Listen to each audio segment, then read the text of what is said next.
lahat guys para mabuo. Kapag wala ng battery yung phone natin, pwede tayo mag-charge dito.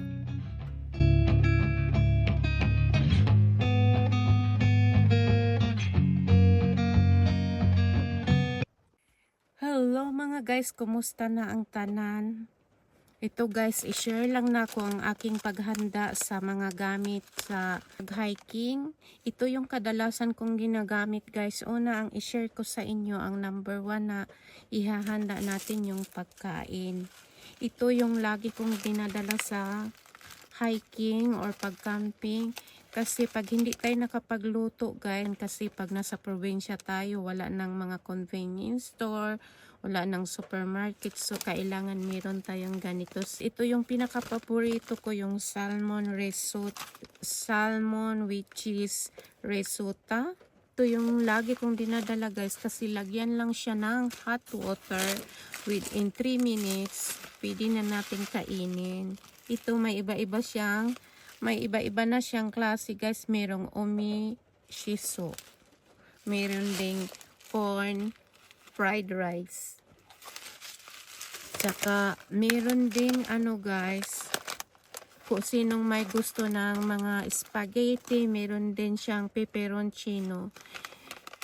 Hindi naman talaga ako ang kakain nito, yung asawa ko, kasi pag nakasama siya, paborito niya yung peperoncino. So kumuha ako ng isang ganito.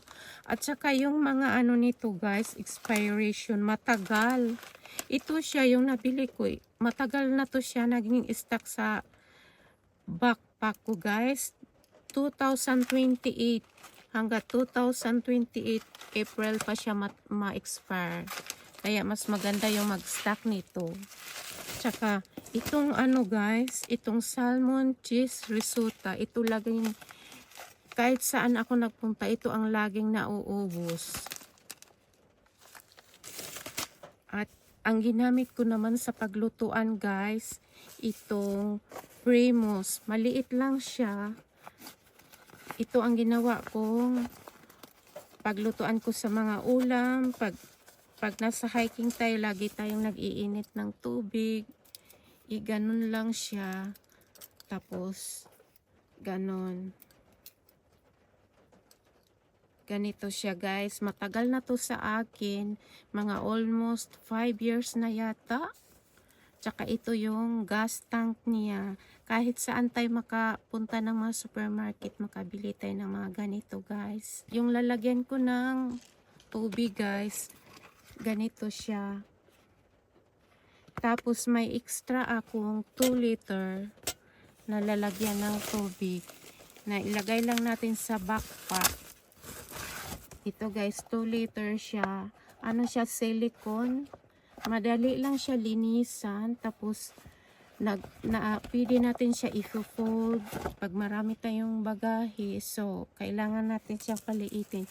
Tapos ito yung cover niya, na kahit lagyan natin ng yellow guys, hindi basta-basta matutunaw pag meron tayong cover na ganito. At dito naman ako nagluluto guys ng kanin. Ito yung laging pinaglutuan ko ng kanin. Tsaka kung gusto kang, meron kang ulam na gusto mong initin, pwede na siya isabay. Or gusto kang mag-steam ng mga gulay, pwede na siya sa taas habang nagluluto tayo ng rice. Tapos kung gusto nyo nang magprito ng itlog, magluto ng steak, dito na lagyan natin ng oil, dito na siya iprito guys. At ito naman talaga yung takip nito. Sa lahat ng mga lutuan ko guys, ito lagi ang dinadala ko pag sa panahon ng hiking yung pinupuntahan namin. Toiletries ko, mga towel, mga lingeries. At dito naman yung mga lagayan ko ng toothbrush. Kasi minsan guys, may madaanan kami ng hot spring. Pwede kami magpapasok doon sa loob. Kailangan may handa kami ng mga body wash, mga shampoo na mga sachet. Marami akong dala guys, mga sashi siya. Ganito na shampoo and conditioner, lingeries, mga napkin. Dito ko na sinabay na para pagpapasok kami sa mga ofuro or mga hot spring or mga paliguan. Ito na lang, isang dalahan na lang. Ito yung lalagyan ko ng mga pangtanggal ng makeup, mga cream. Hindi ko pa siya nilagyan, basta nakahanda na lang siya lagi. Mga lotion, dito ko ilalagay. Tsaka ano pa, ito yung ginamit kong backpack guys, matagal na to sa akin. Mga ilang taon na rin to. Ito yung ginamit kong backpack. 35 kilos ang pwede nating mapasok. Tsaka ito yung ginamit kong hiking shoes guys. Magaan siya, tsaka matibay siya kahit ilang taon nating gamitin.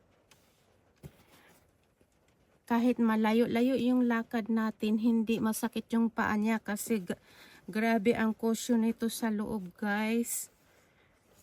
Tapos kahit maputik, waterproof siya. Kahit tatawid tayo ng may tubig, pwede siya, tapos punasan na lang natin.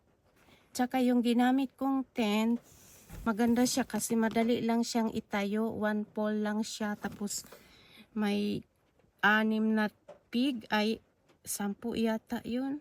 Gustong gusto ko nito ang net guys, kulay yellow siya kasi makikita natin yung mga insekto na gustong pumapasok sa loob ng tent na hindi siya makapasok kasi grabe ang net niya, ang pino talaga. At matibay pati. Yung kilos nito guys, 1.94 kilo. Magaan siya, pero meron namang mas magaan pa nito, pero mas comfortable talaga ako nito. Ito kong ilaw guys kasi para siyang chandelier. Tsaka maa-adjust natin yung ilaw niya ganito. Tsaka pag wala ng battery yung phone natin, pwede tayo mag-charge dito kahit mahaba-haba yung paglalakad natin, tapos matibay siya.